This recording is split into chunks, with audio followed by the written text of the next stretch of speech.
Queridos irmãos, hoje nós lemos esse trecho do capítulo 16 de São Mateus, trecho que diversas vezes durante o ano a igreja nos apresenta. Na homilia da manhã, eu explorei um pouco mais o significado literal do texto. E nessa homilia eu queria explorar um pouco mais o aspecto espiritual que ele nos apresenta. O texto se divide em duas partes. Jesus está em Cesareia de Filipe, na cidade de César, por isso tem esse nome, Cesareia. E ali, ele lhes faz uma pergunta muito interessante, porque num primeiro momento poderia ser mal entendida. Quem dizem os homens que é o Filho do Homem? Ele se chama a si mesmo de Filho do Homem. Então, é como se ele dissesse: o que estão falando de mim?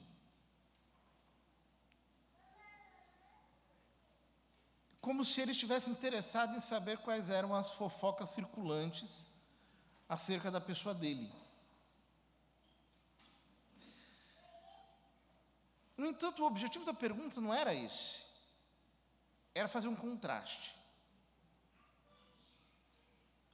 Quem dizem os homens que é o Filho do Homem? Então, eles apresentam uma enquete, um resultado. Uns dizem que é João Batista, outros que é Elias, outros que é Jeremias, ou seja, eles estão tentando encaixar Jesus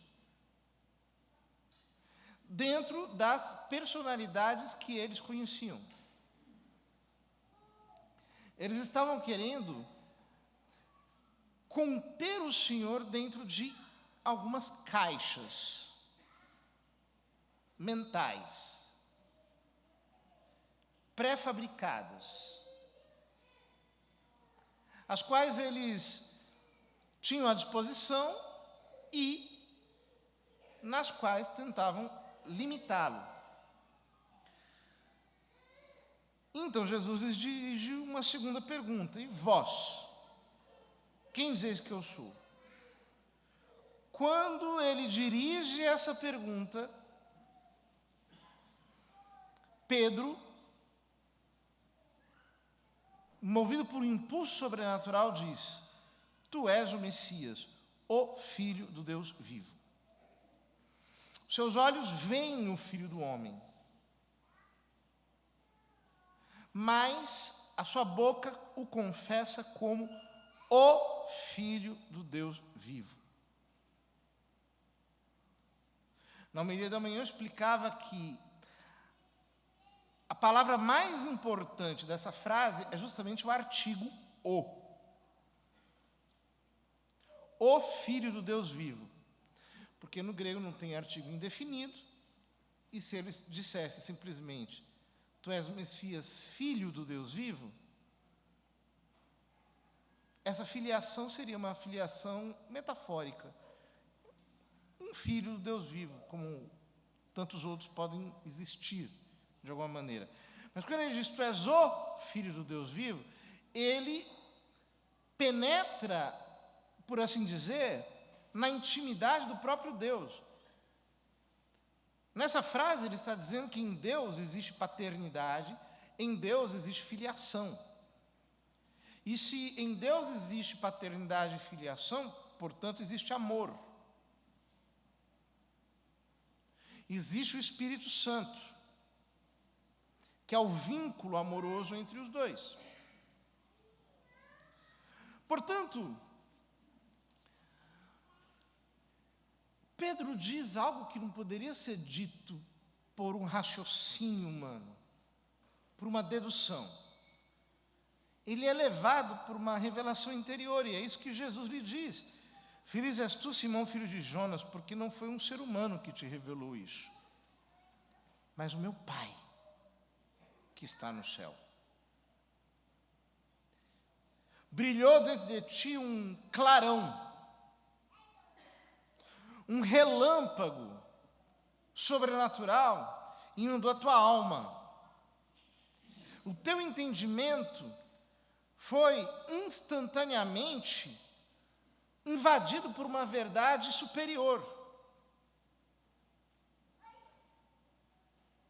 E você entendeu que eu sou o Filho do Deus vivo.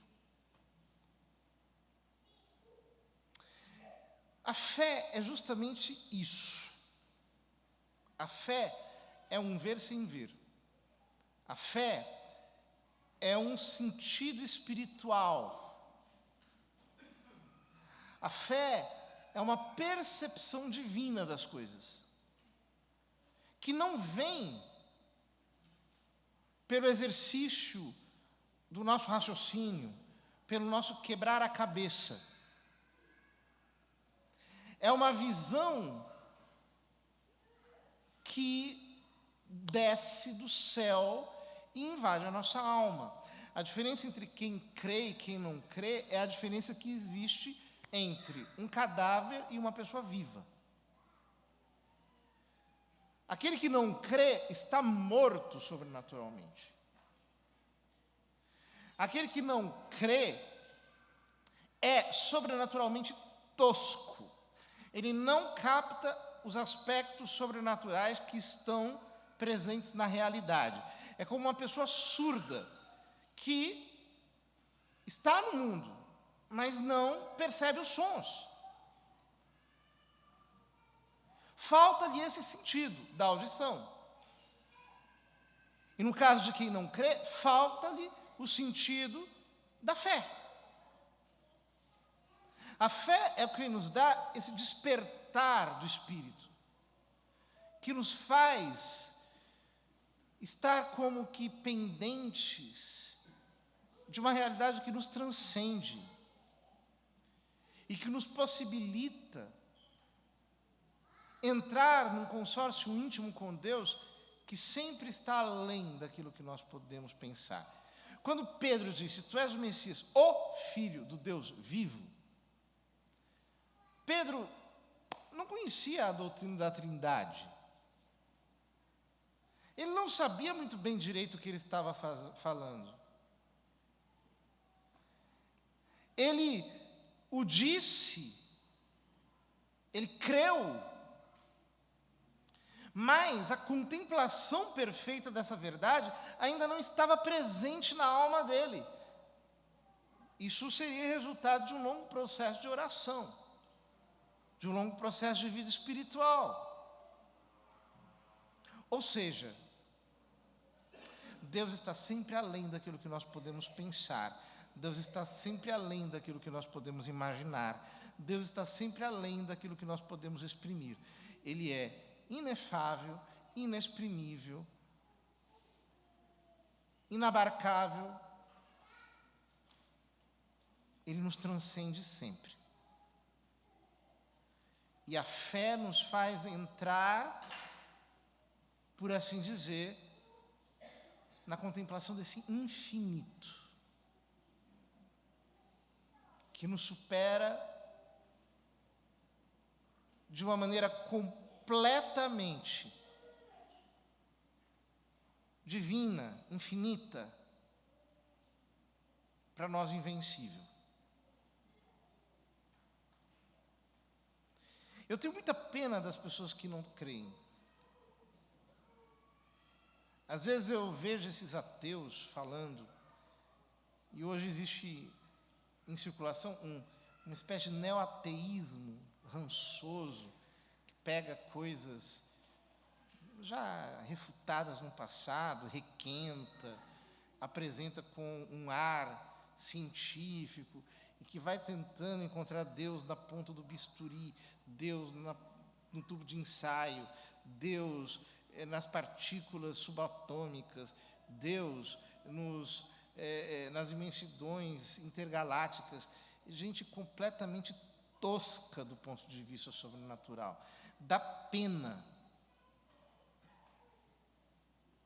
Porque Deus está além disso tudo. E apenas quando a minha mente se abre para o infinito, abandonando essas caixinhas, é que nós realmente conseguimos ser capturados pela infinitude dele. Nós podemos ter o nosso espírito como que absorvido naquilo que São Nicolau de Cusa chamava de douta ignorância. É uma expressão paradoxal, mas linda ao mesmo tempo. Douta ignorância. Eu estou completamente perdido dentro de uma nuvem em que Deus não cabe dentro de mim. Eu não posso rotulá-lo, eu não posso colocá-lo debaixo de uma forma determinada. Ele supera toda forma, ele não tem forma, ele está para além do que eu posso dizer. Quando eu me deixo levar por esse Deus que sempre escapa de toda e qualquer determinação, quando eu percebo que Ele se conhece e se ama eternamente, mas sempre está além daquilo que pode ser conhecido e querido, então, Jesus diz: eu te digo que tu és Pedro, e sobre esta pedra edificarei a minha igreja.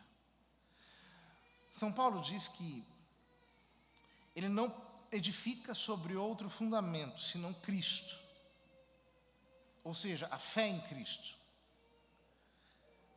E Judas, na sua epístola, diz: edificai-vos na vossa santíssima fé, orando no Espírito. É Cristo que edifica a sua igreja. É Cristo que edifica a sua convocação. A palavra igreja, no grego, eclesia, vem de ek e da palavra kaleo, que significa chamar.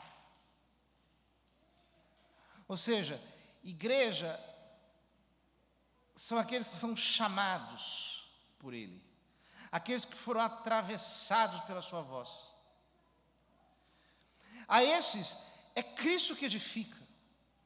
Na medida em que nós, pela oração, mergulhamos na fé mais e mais, obtemos mais e mais fé, entramos no invisível com cada vez mais entusiasmo, força, intensidade. Quanto mais nós vamos nos deixando instruir por essa completa indefinidade de Deus, quanto mais nós nos deixamos levar por Ele às alturas, tanto mais Ele vai criando em nós fundamento. A carta aos Hebreus diz que a fé é a substância das coisas que se esperam, a certeza acerca daquelas realidades que se não veem. A fé é a substância. São Paulo diz, na 2 Timóteo, que Ele é o firme fundamento. E o próprio Jesus diz no Sermão da Montanha que o homem sábio e prudente é aquele que edifica sua casa sobre a rocha. Cristo edifica sempre a sua igreja sobre a rocha da fé sobrenatural. Como diz o autor da carta aos Hebreus, todas as coisas visíveis procedem das invisíveis. Portanto, é quando nós entramos na oração, pela contemplação de tudo isso que sempre nos supera, sempre é mais expansivo do que nós, sempre nos transcende. É ali que Cristo vai construindo em nós o firme fundamento. É ali que Ele vai construindo em nós a substância das coisas que se esperam. É ali que Ele vai realizando em nós a sua obra de salvação, de santificação, de restauração. Ele vai fazendo tudo vir do nada. Ele vai criando todas as coisas. Ele vai fazendo tudo aparecer. A vida espiritual é uma aventura na qual nós nos deixamos cada vez mais nos capturar pelo invisível. E nós vamos percebendo a solidez do invisível, a consistência do invisível, a substancialidade das coisas sobrenaturais, das coisas espirituais. Nós vamos orando, recebendo, amando, crendo. Nosso coração vai se aquecendo e a nossa vida vai tomando forma, vai ganhando delineamentos dados por Cristo. Ele vai nos modelando, nos fazendo, nos moldando, nos transformando, estabelecendo em nós a sua morada, a sua glória, o seu ser. E quando tudo o que nos diz respeito passa pela oração, ou seja, construído sobre o fundamento de Jesus, as portas do inferno não prevalecerão contra ela. Por quê? O que Deus colocou sobre fundamento é indestrutível. Aquilo que nasce através da oração, aquilo que nasce através da vida espiritual, aquilo que nasce através da ação mesma de Deus em nós, ninguém pode derrubar. Ninguém. Você pode confiar, pode ir de olhos fechados, pode abrir os braços e se deixar levar. Por quê? Deus só trabalha com firme fundamento. Mas quando o firme fundamento está colocado, não tem diabo, não tem inferno que possa derrubar aquilo que Ele fez. Quando é Deus que edifica, não tem demônio que destrua. Agora, quando não é Deus que edifica, quando é a nossa carne, quando é o nosso sangue, quando é a nossa esperteza, quando é a nossa malandragem, quando é a nossa trapaça, qualquer coisa derruba por terra. É casa de papel. É como diz São Paulo a Timóteo, em 2 Timóteo 2,19. Deus estabelece o firme fundamento. E, em cima desse fundamento, casas de ouro, casas de prata, etc. Agora, quem quiser casa de palha, é muito simples. A palha vem e o vento leva. Já vi muita gente falando, eu vou trabalhar com o diabo, porque com o diabo as coisas vêm mais fácil. Eu vou buscar o demônio, porque com o demônio as coisas chegam mais rápido. De fato, você olha aí para as pessoas desonestas. De fato, tem bastante. Para quê? Para ir para o inferno? Eternamente? Depois de ter levado para o inferno consigo muitas outras pessoas? Para quê? Para não ter paz nessa vida? Para viver a vida inteira fugindo, se enganando os outros, com medo, podendo ser morto, podendo ser pego, podendo ser preso. É isso.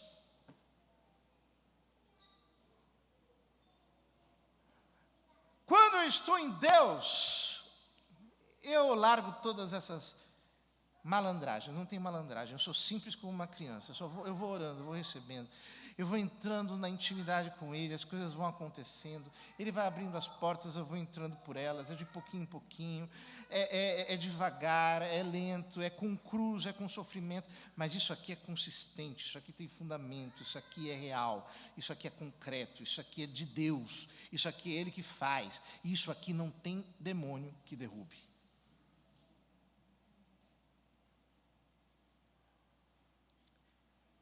Eu te darei as chaves do reino dos céus.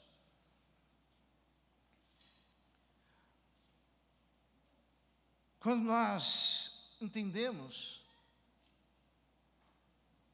que com Deus se trabalha assim, a chave está nas nossas mãos.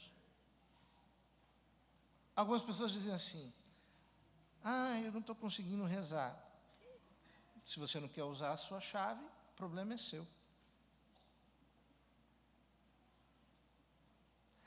Eu não consigo. Por quê? Não, eu tenho série do Netflix para assistir, eu tenho mensagens de celular para conferir.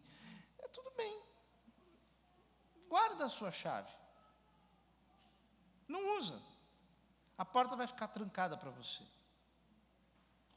Mas quando você diz: eu vou deixar todas essas coisas de lado, eu vou pegar a minha chave, eu vou abrir as portas do céu.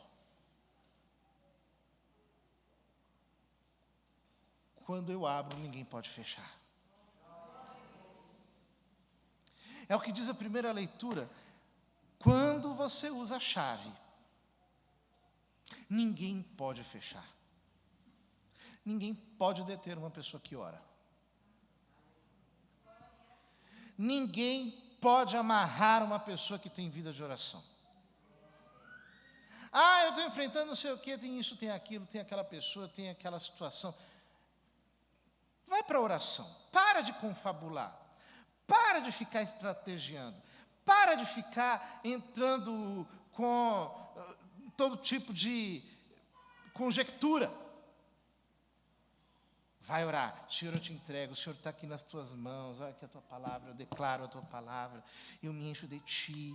Eu me uno a ti, Senhor. Eu vou orar. E as coisas começam a mudar pela força da oração. Porque tudo que é visível nasce do que é invisível. Os princípios estão dados. Mas é que rezar é difícil. Eu gosto de acordar tarde. Tá bom, deixa a sua chave lá. A oração é a chave para uma vida vitoriosa. A oração é a chave para uma vida sobrenatural. E Jesus diz: tudo que tu ligares na terra será ligado nos céus, e tudo que tu desligares na terra será desligado nos céus. A coisa mais maravilhosa para quem realmente entende o que é oração é que o amém quem dá é Deus. Porque é Ele que inspirou aquilo que eu estou pedindo. Quando eu sou íntimo dEle, eu nem perco tempo em rezar se eu não sei se é a vontade dEle. Eu vou primeiro entender, eu vou primeiro pedir luz. Quando eu entendo que é a vontade de Deus, eu vou com tudo. E o impossível acontece. Quem não queria começa a querer. Quem estava contra começa a ser a favor. Quem atrapalhava começa a ajudar. Tudo começa a fluir. Até o teu inimigo passa para o teu lado. Porque pela oração, você entrou na vontade de Deus. E entrando na vontade de Deus, é Deus que diz: amém. Assim seja. Vai acontecer. Faça-se. E acontece. Queridos irmãos, vamos entrar nessa aventura. Vamos mergulhar em Deus como nunca na nossa vida. Não sejamos covardes, não sejamos essas pessoas superficiais, mesquinhas, que querem tudo na base da superficialidade. Isso não tem nada a ver com o cristianismo. Se nós não mergulharmos de verdade na oração, na fé, no exercício diário do nosso abandono em Deus, sempre nos deixando surpreender por Ele, sempre, sempre, sempre, a cada dia mais e mais e mais e mais, nós não veremos nada acontecer. Agora, se nós colocarmos os meios, Deus sempre nos surpreende. O princípio de que Ele não cabe nas nossas caixinhas mentais é um princípio ativo. Isso significa o seguinte: Você acha que o que você está pedindo, depois que você discerniu que é a vontade de Deus, é bom. Mas aquilo que Deus faz é sempre melhor. Sempre supera. Sempre vai mais longe. Porque Deus sempre nos surpreende. Ele vai além, Ele está além, Ele é além. Isso é da natureza dEle. Que nós nos deixemos capturar pela sua absoluta transcendência. E assim, jamais hesitaremos em querer mais de Deus, dia após dia, mais dEle, mais da sua intimidade, mais da sua firmeza e da sua consistência, que é o que faz a nossa vida ter sentido.